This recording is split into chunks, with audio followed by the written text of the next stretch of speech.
So, in part 9 of what is Egypt hiding, being that we already discussed in part 8 what the word copulation is, and we found that it has associations with the Kibantu languages, right?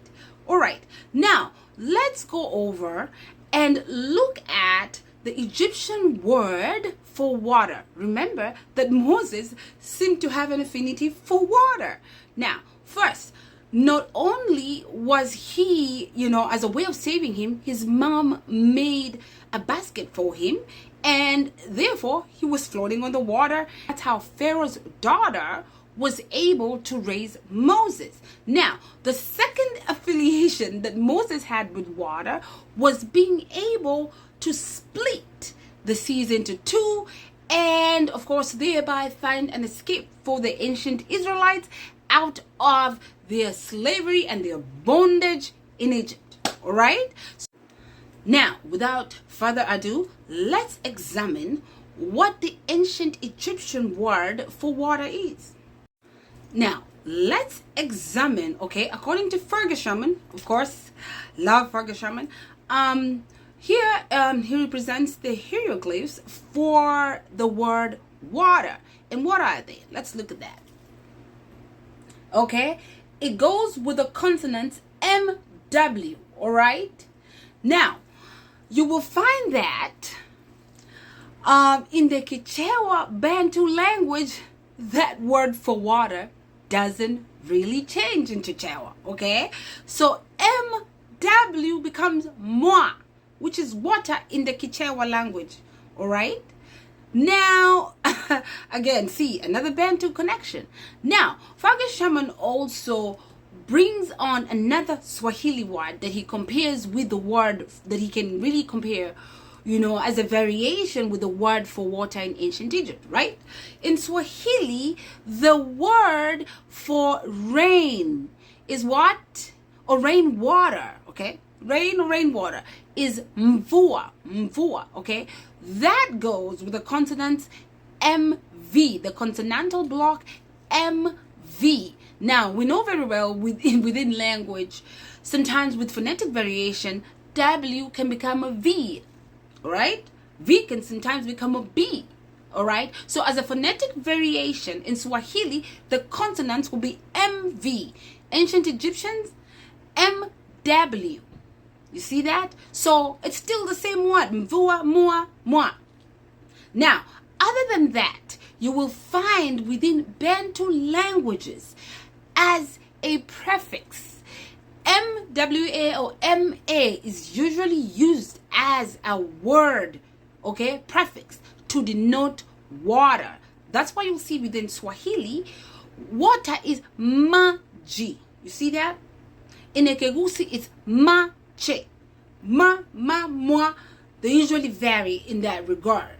Okay? So, again, how is it that something as simple as water is being connected to the Chichewa language? Some things you just can't fake. You can fake people's history, you can fake whatever, but the language doesn't lie. All right? So now, moving on. And when you start to build these stories in your head, okay? When you build this story in your head using ancient Egyptian language, for me, it seems to give me a Bantu reality, all right? I'm just not being biased, all right? So, the concept of copulation is bana. You have varying meanings that have to do with the concept of children, even in Hebrew, all right?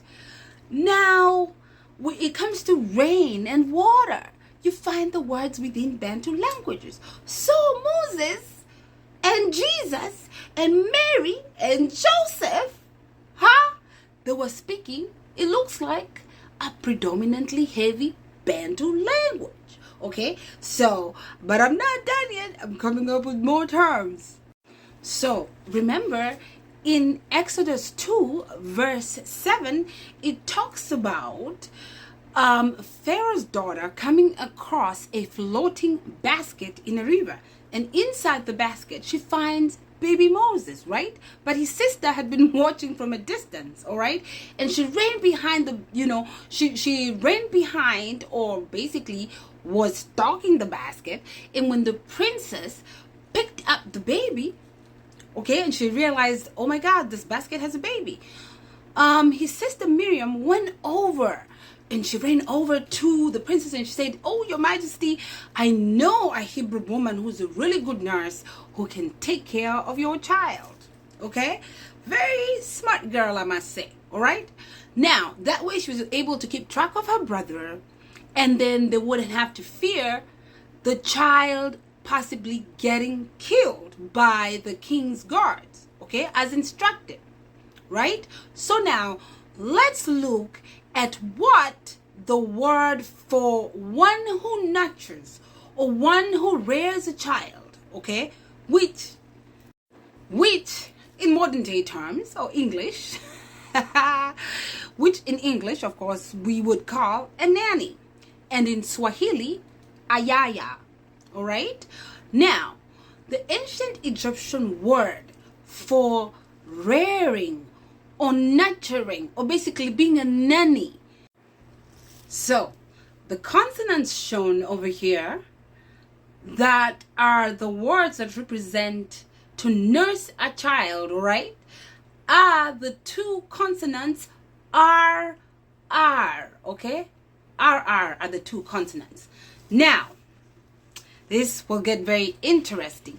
So, before I even go to Fergus Sherman's book to go and get a reference, I can tell you for free that in the Kegusi language, which I speak, Kegusi Kibantu language, rera, using the same consonants, rera, means to raise or nurture a child or even take care of a child. All right? Therefore, one who nurtures a child is called moreri.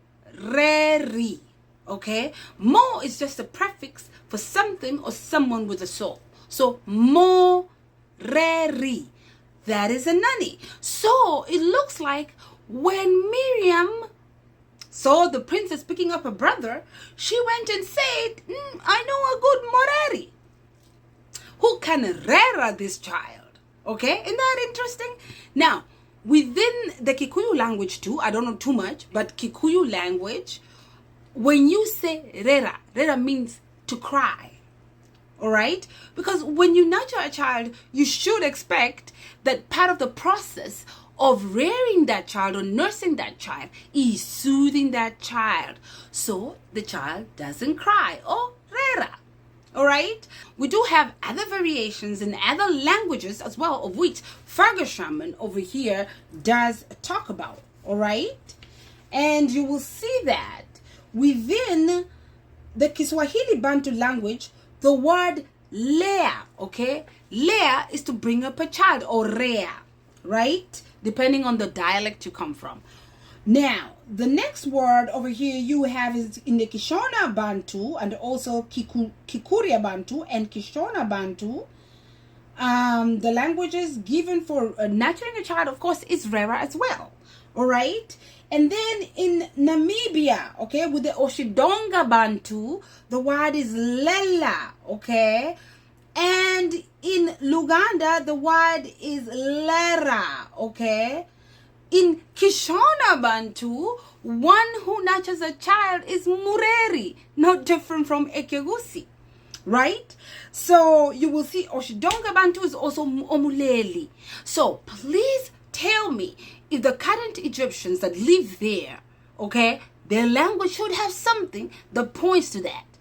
Do they have that in their language for a nurturer? You know, the proof is in the language. Please tune in for part 9 coming up next. Bye-bye.